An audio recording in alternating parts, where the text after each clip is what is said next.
yes, your garden beds and footpaths can be leading to these major defects in the property, so you need to be aware of these steps and maintain the property accordingly. G'day and welcome to the Making It With Myles podcast. I'm Myles Clark, your beloved host here, and we will be talking all things building construction as always, building inspections, anything related to buying a home, selling a home, renovating a home, anything home related. So I am a builder and building inspector and know some stuff about some things and just want to share it as best as I can. We have two formats for the podcast. We have the shed, which is where we discuss all things building and construction, all things real estate from the lens of a building inspector, so defects and things to look out for so you don't buy a lemon. And we also have another format called the journey. Every now and then we just touch on some personal development things, which is something I like to get out there more, and just some gems to help you live a better life. Now, this is going to be another episode of The Shed.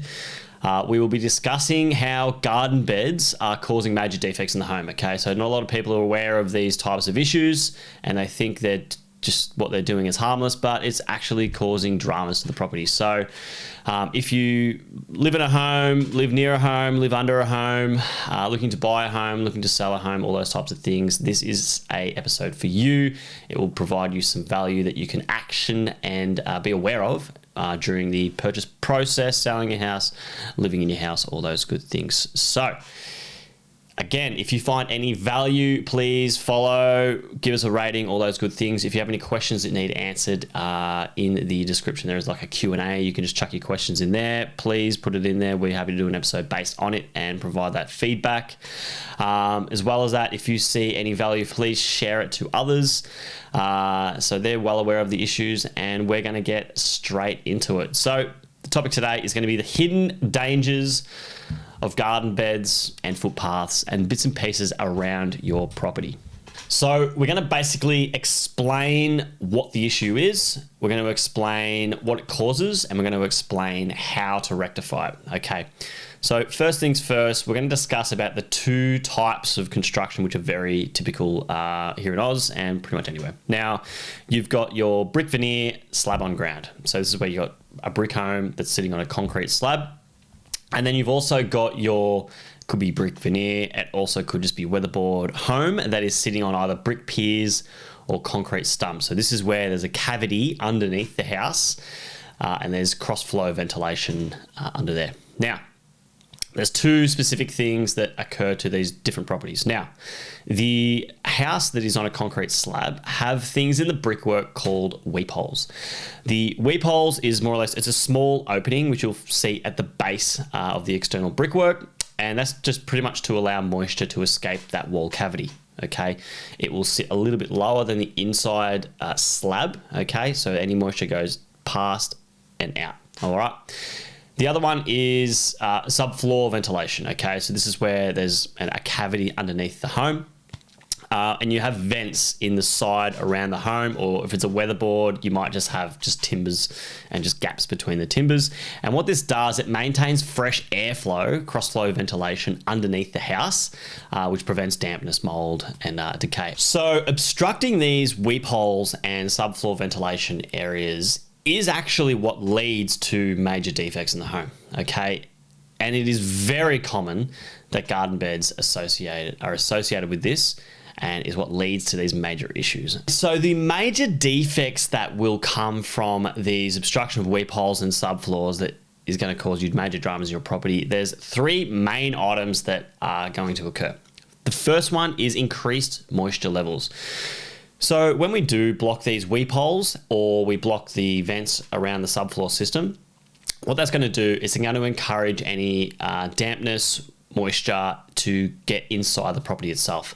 So for example, if you had a garden bed up against your property and it covered the weep holes, all right, what that will do is any water or surface water or any like rain that comes in is going to allow moisture to go track into that weep hole and then up into the property itself, all right? Same for any ventilation issues. If the house is very low to the ground, then you build up around it. Any moisture is going to go in and work its way up because it's drawn up. Now, this is called rising damp, okay? So when you're inside the property, you might see black mold or swollen skirtings on the external walls themselves. This is a major issue. This is what can lead to respiratory issues, obviously allergies, and just major health issues, okay? So this is an issue that needs to be rectified, and it's a major issue. It's a major problem that we do face often. The next item is subfloor dampness. So this is not specific with any house on a concrete slab, but more so with the cavity underneath a home if it's on concrete stumps or brick piers, etc. Now, this is the buildup of moisture in the air, which can lead to mold growth. It's conducive for termite infestation, can lead to decay of structural timbers. As you can understand, based from this description, all these are major issues. Okay, obviously there's health component, there's also a structural component, and then there's termite infestation component. All right. 3 of the most major problems that properties can face just by simply covering up vent holes around your home. Now, the third is poor indoor air quality. So when you have a floor space, for example, and this has occurred on a few jobs of mine where we get underneath the house and the air quality is putrid. The timbers are black, there's mold everywhere. What you face is inside the house, there's always cavities and little cracks and nooks and bits and pieces, and that air is what is getting into the property itself, okay? And this air quality is very low. This is what can lead to poor kids getting sick in their rooms, getting all the asthmas, getting all those other things that we don't want, and this is what causes major health issues. So to eliminate these issues, we have some solutions in place, which we're going to go to next. So with all these problems you have in place, there's one thing you can do as a homeowner or even as a home buyer to understand if you actually do have any of these issues, is to simply look under the subfloor itself and or look around the property. With a house on a concrete slab, it's pretty simple, all right? You can see the little weep holes around the property. If they're covered, you're going to have a problem and you're going to have to solve them. If you have a subfloor, you can open up the door itself. If you can look inside, if you see any water, any dampness, any mold, any stale air coming through, again, you are going to have issues and you will have to solve this problem as well. So these are some of the solutions that we have in place to help mitigate the issues that can arise. So here we are, step by step. First one is footpath design. It sounds so simple, but I do see it time and time again. People get into their properties and they want it to sexy it up, so they get their footpath guy in. He comes in, he pours a concrete slab around the property, covers all the weep holes, it falls to the house, it causes all these major issues. Okay, now that concrete is an absolute idiot. So you need to make sure that if you're installing a footpath and or anything up against the property, this even could be a deck. Now, ideally, you want that below the weep hole height, which will allow for any moisture to escape the home. And then you want to have fall on that footpath, so any water that is captured does go away from the property. The next one is you want to clear all vents and the weep holes themselves. So you assess the house itself, all vents are clear, there's nothing obstructing it, there's nothing in the way, weep holes are clear, there's nothing obstructing it, there's nothing in the way, you can clean them out, everything's hunky-dory, right? That's an easy one to implement. Another one which we highly recommend is drainage around the house. Now, this goes for both a subfloor system as well as a slab for different reasons, but pretty similar. Now, the reason to have it around a slab is just helps with any water sitting against the slab itself, which can lead to movement. All right, this is surface water, so it rains, it lands next to the house, it sits there, or you're on a hill and it comes down the hill past the home. You want to capture that water and distribute it around the property. With the subfloor system, it's even more important to capture that water. Having the water come down the backyard, for example, then straight under the house, this is what can lead to these major issues, okay? The moisture buildup, the dampness, the mold growth, the timber decay, all those things, but it also can lead to movement issues as well. So it sort of does a bit of both.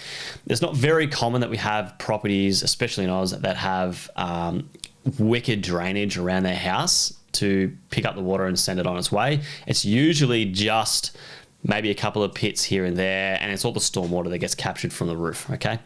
So implementing that strategy is very beneficial and it can benefit lots of different areas of the property. Now, the other one is the subfloor clearance and any debris under the house. Now, some older homes, there is literally no clearance under the property. So for natural air to flow underneath the house, it's practically impossible. All right. So there's that to consider. If that's the case, we do have a solution that you can put in place, and that is adding in mechanical fans. All right.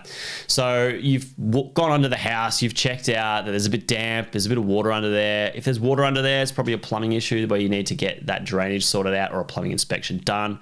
So there's moisture under there, there's mold growth, and all your vents are fine. They're all clear and you don't know what's going on. You might need to just add a mechanical system in place to help draw that air out. Most systems, it can be a pretty simple solution where on one side of the property you have static vents, which is just the normal vents, and on the other side of the property you have fans in place and not in the corner. So what it would do is it would draw the air out, so the air will get sucked in, pulled through the subfloor, and then blown out the other side. And ideally you have a cross flow ventilation, so you have it from one direction and another direction, and then you'll have fantastic airflow, which will dry out the subfloor, which will mitigate all these issues arising. Other than that, if you do come across any of these issues, I highly recommend you seek a professional to get under there to have a look for you and determine how bad the situation could be. All right, and implement any strategies specific for your property. You may just need to add some additional static vents. You might need to add a mechanical system. You may not even need drainage. You might need drainage. Get a professional out to check it all out. But again, if you do have these things in place, it will mitigate so many problems moving forward. Health concerns, structural concerns, moisture concerns, termite concerns, all those types of things, which is very critical for your home. So to recap, yes, your garden beds and footpaths can be leading to these major defects in the property, so you need to be aware of these steps and maintain the property accordingly. Be sure to inspect your own house, check out all these issues, even get a professional on board. This will mitigate major defects, major safety hazards, major health concerns, and will mitigate so many more issues for you moving forward. Thanks for listening to this episode of the Making It With Myles podcast. I hope it's provided some value and insights. Please like, subscribe, share, all those good things if it gives you any value. If it doesn't give you any value, that's completely fine. I'll keep cracking on and do the next one. But have a good day. Bye.